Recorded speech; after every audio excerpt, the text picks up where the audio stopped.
முருகன் விவசாய சேவை மையம் சார்பாக நான் உங்கள் தமிழ்ச்செல்வன்.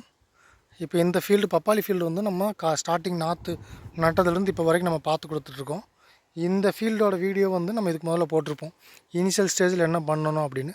இப்போ இந்த காய் பிடிப்பு இப்போ இந்த ஸ்டேஜுக்கு நம்ம வந்துருச்சு. ஸோ இது வரைக்கும் நம்ம என்ன பண்ணணும் அப்படின்றத ஒரு ஐடியாவுக்காக இந்த வீடியோ இது. இனிஷியலாக நாற்று நட்டதுலேருந்து நம்ம வளர்ச்சிக்கு நோய்த்தன்மை தாங்குதலுக்கு தகுந்த மாதிரி சில விஷயங்கள் நம்ம செஞ்சுட்ருந்தோம். இப்போ பூ எடுத்துக்க ஆரம்பித்து காய் இப்போ இந்த ஸ்டேஜ் வந்துருச்சு. இப்போ இதுக்கு நம்ம என்ன பண்ணிகிட்ருக்கோம் அப்படின்னா, பப்பாளி பூ எடுக்க ஆரம்பித்தோன்னே பார்த்திங்கன்னா நம்ம அந்த பூ நிற்கிறதுக்கு சரியான சாயத்தில் மைக்ரோநியூட்ரன்ஸை நம்ம ஆல் கிராப் மைக்ரோநியூட்ரன்ட் இருக்குது. அந்த ஆல் கிராப் மைக்ரோநியூட்ரன்ட்டை வந்து ஒரு 300 செடிக்கு வந்து 5 லிட்டருங்கிற விதம், அப்படி இல்லை ட்ரிப்பில் கொடுக்குறாங்க அப்படின்னா, அதாவது இவங்கெல்லாம் பார்த்திங்கன்னா தூர் ஊற்றுறது பார்த்திங்கன்னா தெரியும். இதில் வந்து 300 செடிக்கு வந்து ஒரு 5 litre micro nutrient, 5 litre biozyme, potash bacteria, phospho bacteria, இது காம்பினேஷன் ஒன்று. மைக்ரோ நியூட்ரண்ட்டு போரானு மீன் அமிலம். ஸோ இந்த காம்பினேஷன். ஸோ இதை வந்து பூவை வந்து நல்லா ஆரோக்கியமாக நிற்க வைக்கிறதுக்கும் பூ உதிராமல் இருக்கிறதுக்கும் அந்த காம்பினேஷன் கொடுப்போம். அடுத்து காய் திரட்சியாக வர்றதுக்கு 8 ஊட்ட புண்ணாக்கு கரைசல் இருக்குது.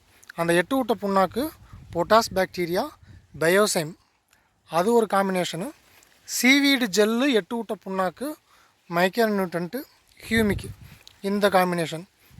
ஸோ இந்த பூவுக்கும் அந்த காம்பினேஷனும், காய் வந்து திரட்சியாக வர்றதுக்கு இந்த காம்பினேஷனும். ஸோ இதை நீங்கள் ரெகுலராக ஃபாலோ பண்ணிட்டு வந்தாலே உங்களுக்கு வரக்கூடிய பப்பாளி காய் வந்து ஆரோக்கியமாக இருக்கும்.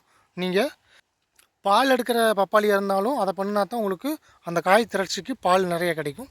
இந்த மாதிரி ரெட் லேடி பப்பாளி போடுறீங்க, காய் சைஸ் வேணும், ஒரே ஈவன் ஷேப்பில் வேணும் அப்படிங்கிறப்ப நீங்கள் மைக்ரோநியூட்ரன்ட் டிஃபிஷியன்சி வராமல் பார்த்துக்கிட்டிங்கன்னா உங்களுக்கு இந்த மாதிரி ஒரே ஈவன் ஷேப்பில் கிடைக்கும். இந்த செடியில் பார்த்திங்கன்னா தெரியும், உங்களுக்கே டிஃப்ரென்ஸ் தெரியும். ஸோ இதில் வந்து பப்பாளியை பொறுத்தளவு வந்து நம்ம வைரஸை வராமல் நம்ம கண்ட்ரோல் பண்ணி ஈஸியாக கொண்டு வந்துட்டோம்னா நம்ம பப்பாளி ஈஸியான வேலை. வைரஸ் அப்படிங்கிறது எதனால் வருது, நமக்கு டிஃபிஷியன்சினால வரும், இல்லைன்னா வெள்ளைப்பூச்சி தாக்குதல்னால வரும். ஸோ நம்ம இவங்க வந்து ஸ்டார்டிங்லேருந்து பயோவில் தான் பண்ணுறாங்க. இவங்களுக்கு வெள்ளைப்பூச்சி பிரச்சனையே இது வரைக்கும் வரல. ஸோ வெள்ளைப்பூச்சி பிரச்சனையை அரெஸ்ட் பண்ணிட்டோம்னாலே அதுக்கான சூழ்நிலையை நம்ம உருவாக்காமல் நோய் எதிர்ப்பாற்றல் உருவாக்கிட்டால் வெள்ளைப்பூச்சி கண்ட்ரோல் ஆகிடுது. ஸோ வெள்ளைப்பூச்சி வரலைனாலே நமக்கு பப்பாளியில் பிரச்சனையே முக்கால்வாசி முடிஞ்ச மாதிரி. ஸோ அது போக சத்து பற்றாக்குறைகள் வரும். அதை நம்ம அந்தந்த சூழ்நிலைக்கு தகுந்த மாதிரி நம்ம அதை கரெக்டாக செஞ்சுட்டு வந்துட்டோம்னா பப்பாளி விவசாயத்தை நம்ம ஈஸியாக ஜெயிச்சிடலாம்.